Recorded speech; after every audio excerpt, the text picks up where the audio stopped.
3. Assalamualaikum, salam sejahtera untuk kita semua. Selamat berjumpa kembali dengan kami, sahabat tani, sahabat desa, sahabat kreasi.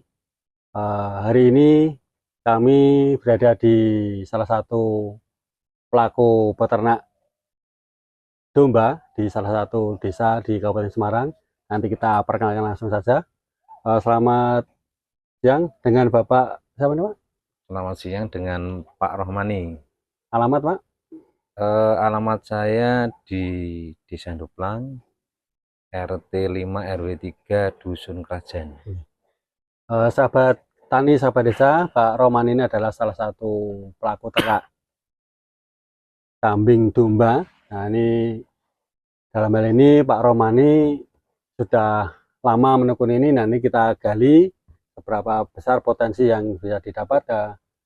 Pak Romani sudah berapa lama Pak Romani memelihara ternak domba ini? 5 tahunan. Ini Pak Romani bukan bukan fattening ya, tapi breeding nih Pak, peranan breeding, ya. Ini Pak Romani selama 5 tahun ini Pak Romani hasil apa aja sudah dicapai Pak Romani? Karena saya menekuni ini masih sampingan, ya buat tambah-tambah untuk kebutuhan keluarga saja. Kecuali dari teman-teman yang sudah fokus memang pekerjaannya ternak tok, itu memang ada yang punya indukan 30, itu udah lumayan besar. Kalau saya kan indukan kurang dari 10 itu, baru 8. Terus selama ini Pak Ramani, selama 1 tahun ini karena ini breeding, secara nilai ekonomisnya rata-rata berapa per tahunnya Pak Ramani? Kalau hitungan saya, setiap saya jual untuk, saya kan biasanya jual itu kan lepas sapi ya, lepas sapi 4 bulanan. Kalau yang jantan itu sekitar 1 jutaan.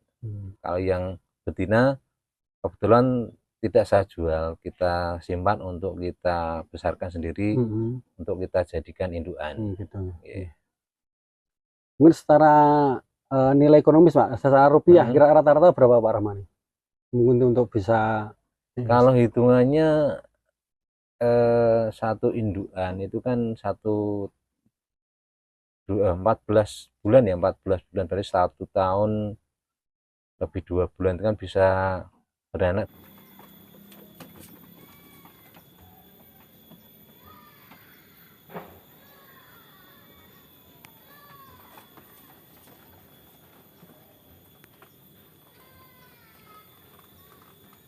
Nah, 2 kali. Kita ambil yang yang hitungan paling lama saja ya. Itu kan berarti kalau 1 ekor bisa beranak 2, berarti kan 14 bulan kan 1 ekor menghasilkan 4 anakan.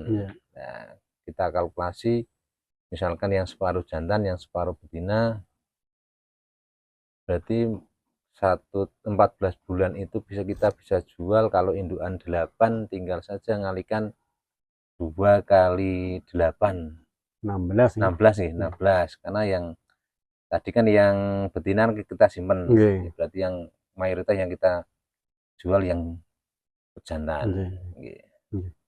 Nah, ini Pak Ramani, karena Pak Ramani kan masih punya pekerjaan pokok yang lain, belum. Nah, ini kan mungkin dalam kedepannya ini nanti akan dikembangkan secara lebih besar, mungkin dalam hal ini karena Pak Ramani sudah punya pekerjaan pokok, mungkin dalam ke depan katakanlah masuk masa pensiun gitu Pak Ramani.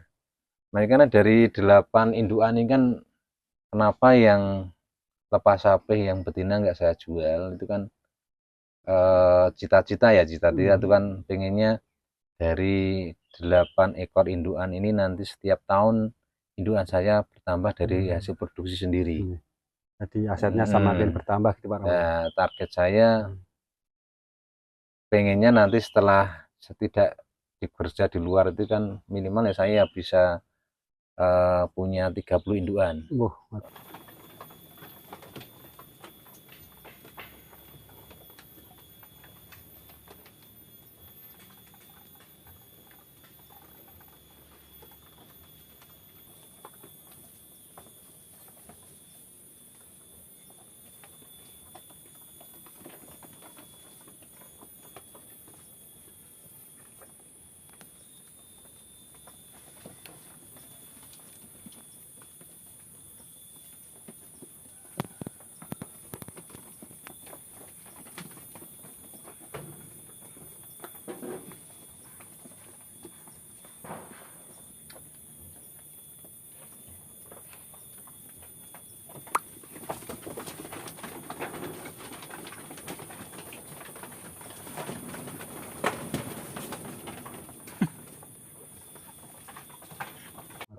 Mantap, ya.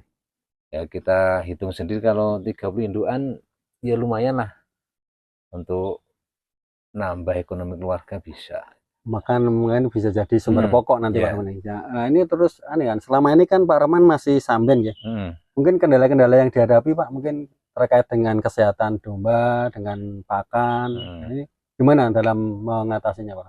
Kebetulan kalau di Indoplang ini sudah kita terbentuk di satu kelompok ya. Oh, ada kelompoknya. Kelompok ternak usaha mandiri. Ini anggotanya ada 40 anggota.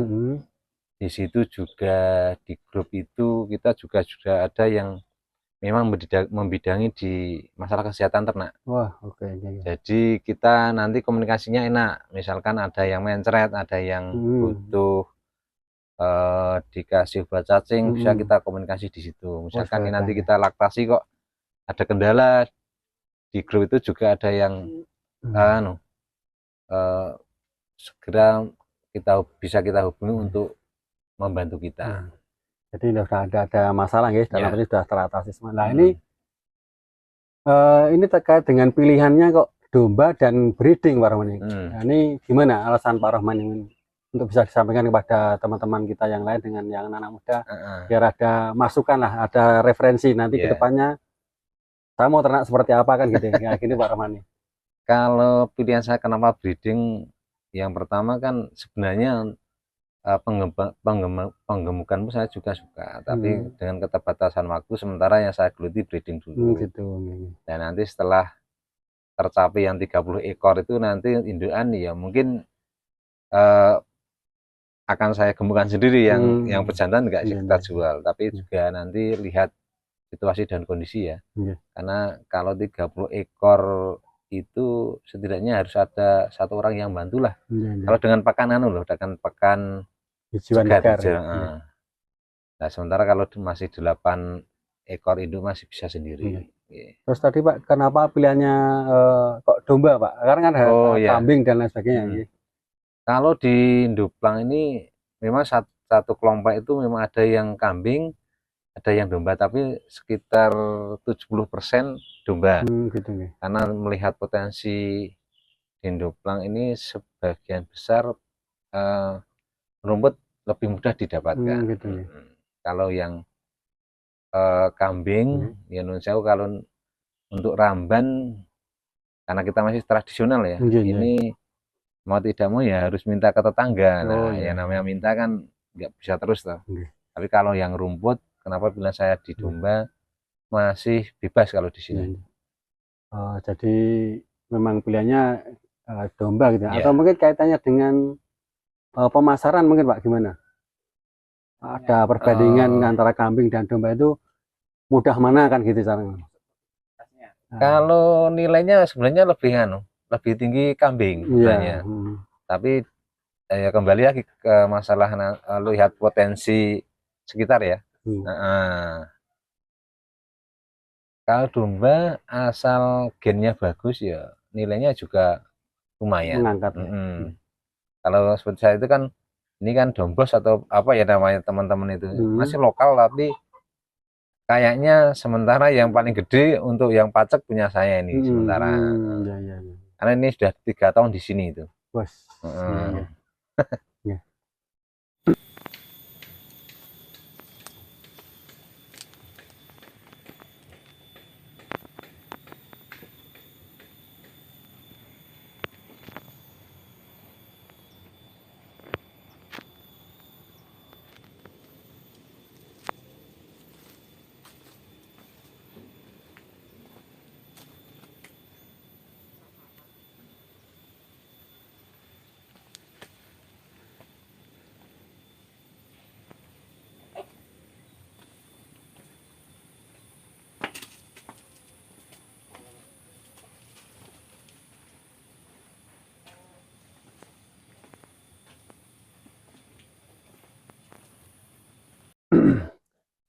Oke, itu tadi dari Pak Romani sudah menyampaikan pengalamannya sebagai peternak domba. Nah, sementara ini memang Pak Romani masih sebagai sampingan, belum bisa fokus karena masih terikat dengan pekerjaan yang lain. Mungkin ke depan ini nanti bisa menjadi batu lompatan sehingga bisa menjadi suatu usaha pokok atau sumber penghasilan pokok. Nah, kepada teman-teman, sahabat tani, sahabat desa, sahabat kreasi, saya sampaikan kepada khususnya yang muda-muda, kalau Anda tinggal di desa, tidak usah jauh-jauh keluar kota, manfaatkan potensi yang ada di desa Anda. Apapun itu, sumber air ataupun tanah, kebun, sawah ladang dan sebagainya, manfaatkan saja. Oke, dari saya, dari desa, salam dari desa ke desa. Terima kasih. Sampai berjumpa lagi di episode selanjutnya. Salam dari desa. Assalamualaikum warahmatullahi wabarakatuh. Waalaikumsalam warahmatullahi wabarakatuh.